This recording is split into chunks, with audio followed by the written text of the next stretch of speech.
मेरा नाम अजय बकाया है। मैं सरोवर होटल्स का मैनेजिंग डायरेक्टर हूँ और आज का Indo American chamber of commerce की टूरिज़्म समिट, पहली जो हमारी टूरिज़्म समिट है, उसका चेयरपर्सन। और सर, आज का जो समिट है उसके बारे में ब्रीफ कर दें। जी, समिट का उद्देश्य ये था कि हिंदुस्तान और अमेरिका के बीच में जो टूरिस्ट ट्रैफिक है उसको किस तरह से ज़्यादा बढ़ा सकते हैं, उसमें कितना इजाफा कर सकते हैं, क्या क्या ऑप्शंस हैं। और 3 हमारी सेशंस थी।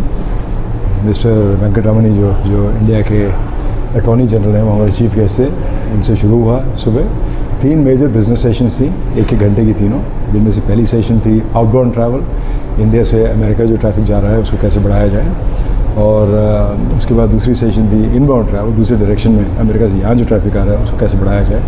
और बहुत ज़्यादा इस वक्त इंडियन डायस्पोरा के लोग आते हैं अमेरिका से यहाँ पे, उसको बढ़ा के वाइडन करके नेट को, और लोगों को जो इंडियंस नहीं हैं, जो अमेरिकन हैं, उनको कैसे यहाँ पे लाया जाए। और तीसरा सेशन था कि टूरिज़्म हॉस्पिटैलिटी इंडस्ट्री के लिए कोई कोड ऑफ एथिक्स या कोड ऑफ कॉन्डक्ट हो। और तो इन तीनों में चर्चा हुई। हमारे में सुमन मिला जी जो असिस्टेंट सेक्रेटरी है मिनिस्ट्री ऑफ टूरिज़्म में, मुग्धा सिन्हा जो डायरेक्टर जनरल हैं टूरिज़्म मिनिस्ट्री ऑफ टूरिज़्म में, ये लोग शामिल थे।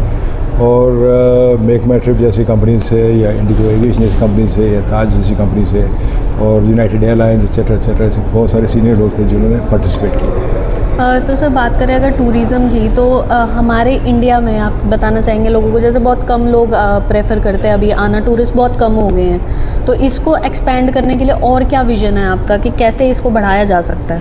देखिए, मेरे विज़न होने से कोई बहुत ज़्यादा फ़र्क नहीं पड़ेगा। विज़न ऐसा होना चाहिए जिसमें इंडस्ट्री में टूरिज़्म भी शामिल है, होटल्स भी शामिल है, एविएशन भी शामिल है, ट्रैवल भी शामिल है, और गवर्नमेंट ऑफ इंडिया भी शामिल है, क्योंकि बहुत सारी चीज़ एक साथ मिलकर करनी पड़ेंगी।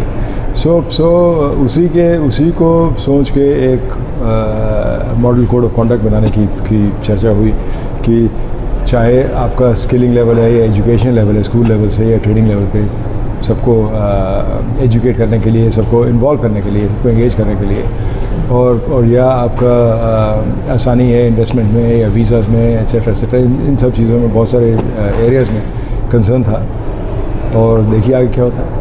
और जैसे बात करें अगर स्पेशली दिल्ली की, तो दिल्ली की हालत आज थोड़ी ख़राब है, तो क्या कहना चाहेंगे कि लोगों को, क्योंकि जबकि कैपिटल है और लोग हमेशा सबसे पहले आना यहीं पसंद करते हैं, और इसी की हालत ख़राब है, तो उस बारे में आप क्या कहना चाहेंगे? बहुत सारी मुश्किलें हैं हमारे पास, हमें उनसे ऊपर उठ के आगे चलना है, क्योंकि अगर हम इन्हीं चीज़ों की बात करते रहेंगे तो हम वहीं अटके रहेंगे। बहुत सारी प्रॉब्लम है, आपको गार्बेज का प्रॉब्लम है, आपका हाइजीन का प्रॉब्लम है, लेकिन आपके पास एक ऐसा देश है जिसमें सब कुछ है दिखाने के लिए, सबको सब कुछ दिखाने के लिए। बहुत कम नंबर्स आ रहे हैं हमारे पास, 10 मिलियन 11 मिलियन हमारा मैक्सिमम नंबर है टूरिस्ट का इनबाउंड। आप अगर रेफरेंस में लें इसको तो पेरिस में जब ओलंपिक्स हुई थी अभी कुछ दिन पहले, उसमें 10 मिलियन टूरिस्ट आए थे।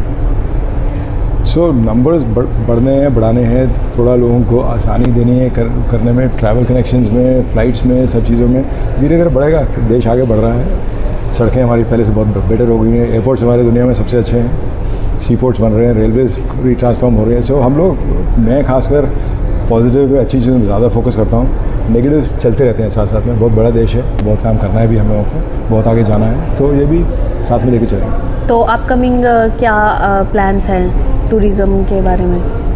हम लोग सरोवर होटल्स के 120 होटल्स हैं इंडिया में, 120-125 होटल्स हैं, 80 डेस्टिनेशंस हैं। हम लोग इंडिया में हर छोटे शहर में प्रेजेंट है। हमारा सबसे बड़ा उद्देश्य है कि हम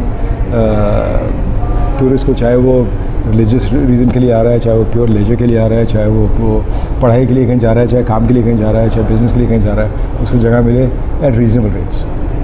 और बात करें अगर प्राइस रेंज की, जैसे कह रहे हैं कि अभी होटल्स के थोड़े प्राइसेस अप जा रहे हैं, कई ऐसी सिटीज़ हैं जहाँ पे आपको पता है कि होटल्स बहुत कम हैं अभी, लाइक हिमाचल अभी बहुत कम है, उत्तराखंड में भी अब धीरे धीरे होटल इंडस्ट्री एक्सपैंड कर रही है। तो प्राइस रेंज की अगर हम बात करें तो इसे कैसे डाउन किया जा सकता है? तो काफ़ी लोगों की कंप्लेंट है ये।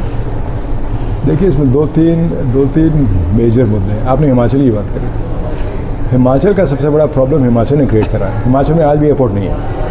राइट। आपका एक एयरपोर्ट है सारे स्टेट के अंदर, शिमला में, और दूसरा है आपका कांगड़ा में। राइट, कांगड़ा। और कांगड़ा पर्पस सर्व करता है। शिमला का एयरपोर्ट 365 दिन में से वो 265 दिन चलता नहीं। राइट। आप अगर आप उत्तराखंड में देहरादून को देखें, देहरादून एयरपोर्ट जब से एक्सपैंड हुआ है सारा स्टेट का नक्शा बदल गया है, टूरिज्म नक्शा। क्योंकि आसान है, देहरादून में आप 25 फ्लाइट जाती हैं, 25 फ्लाइट बाहर निकलती है रोज़ की कम से कम, और सारा कंट्री कनेक्टेड है। हिमाचल का बहुत बड़ा प्रॉब्लम है। आप कह रहे हैं रेट कैसे कम होंगे? देखिए, बिज़नेस में डिमांड सप्लाई चलता है। जब डिमांड ज़्यादा है, सप्लाई कम है, तो बिजनेसमैन रेट्स अपने मांगेगा और कस्टमर देगा उस टाइम पे। ये तभी कम हो सकता है अगर सप्लाई बढ़े आपकी। सप्लाई हमारे यहाँ क्यों नहीं बढ़ती ज़्यादा?